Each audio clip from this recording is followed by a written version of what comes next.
and you'll be amazed that eventually people come with you, because there's a lot of people feel that way, but aren't a little not quite brave enough to take that step towards being different. So it's an expression I use often, which is, to make real change, you have to be prepared to swim upstream.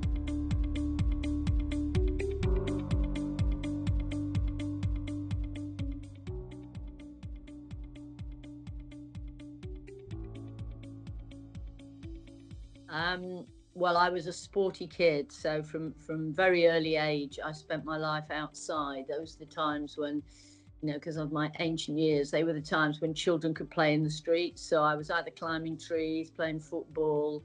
I just loved to be active. And so all the way through school, I was not good academically. I was always looking out the window at what was going on outside and wanting to be out there. But fortunately, I had a very good PE teacher who persuaded me that I wouldn't earn a living playing sport, which you wouldn't have done in my era, or coaching it, but you could earn a living teaching it. So I went to Bedford College of Physical Education. So my life, I started as a teacher.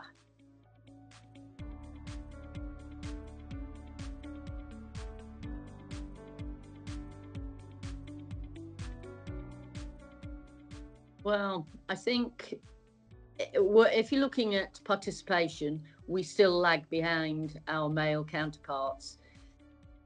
There are a myriad of reasons, and you can't be simplistic about it. I do think social media has an impact. I think the decline in physical education sport in our state schools has had an impact. And I think we haven't done enough to help girls and women understand their bodies as well as they might, and understand how important it is to be active. It doesn't mean play sport necessarily, but it just means being active, being healthy, being well. Because I'm a great believer that physical and mental health are incredibly locked together. So, if we don't take good care of ourselves physically, we probably won't take good care of ourselves mentally.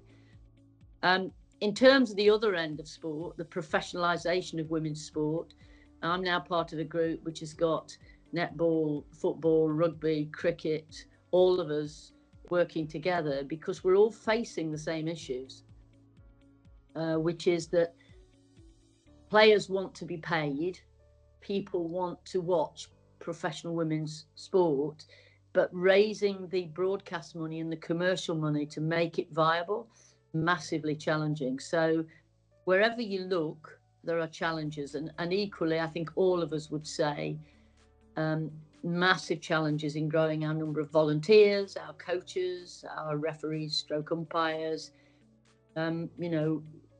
It is still a very challenging time.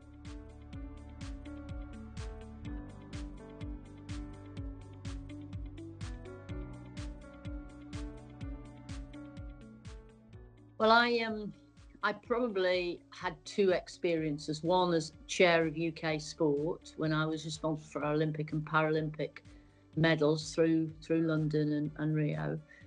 And I think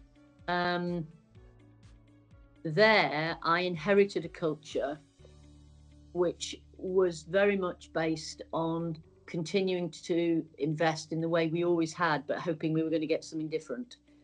So there, in order to get some more equality in investment and therefore more equality in opportunity, in a way, being chair of UK sport, I had the power, if you want to think of it that way, but the authority to distribute money in a different way. And through that investment, we drove up, and you saw, I think, in Paris, that there were more women participants than male, which is fantastic. And for us here in the UK, I do think that the London Games was a real watershed moment for girls and women doing well in pretty well all of the Olympic and Paralympic sports, which was, I call that the shop window. It's vitally important that young people see the shop window and can see people that they look up to and respect and want to try and achieve. In football, I came into a culture which was very male dominated, and I wasn't the boss, which is always different.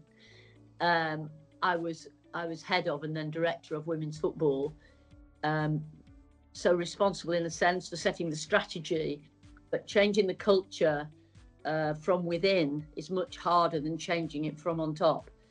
And so changing the culture within the organisation took a lot of pain and a lot of endeavour on my part and on the part of the people who worked with me.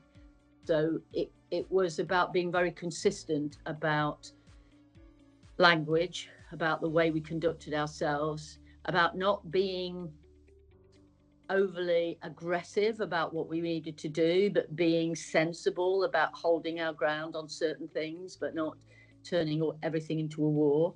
And I do think the culture has changed dramatically within the FA. Still a way to go, but massive change from when I first went in. So I would say to any woman entering either in a senior position or in a middle management position, be true to yourself, be authentic, and live out the values and behaviours that you believe are right.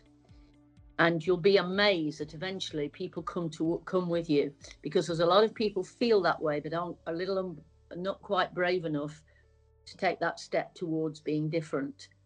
So it's an expression I use often, which is, to make real change, you have to be prepared to swim upstream. And so for me, swimming upstream is the only way you change a culture.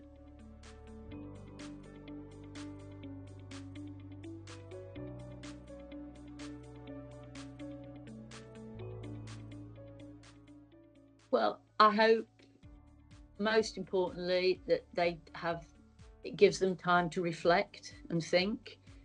Mine is one perspective, but I hope my perspective, built on a lot of years of experience of getting things wrong as well as right, I hope gives them time to think about, is there another way? Is there a different way?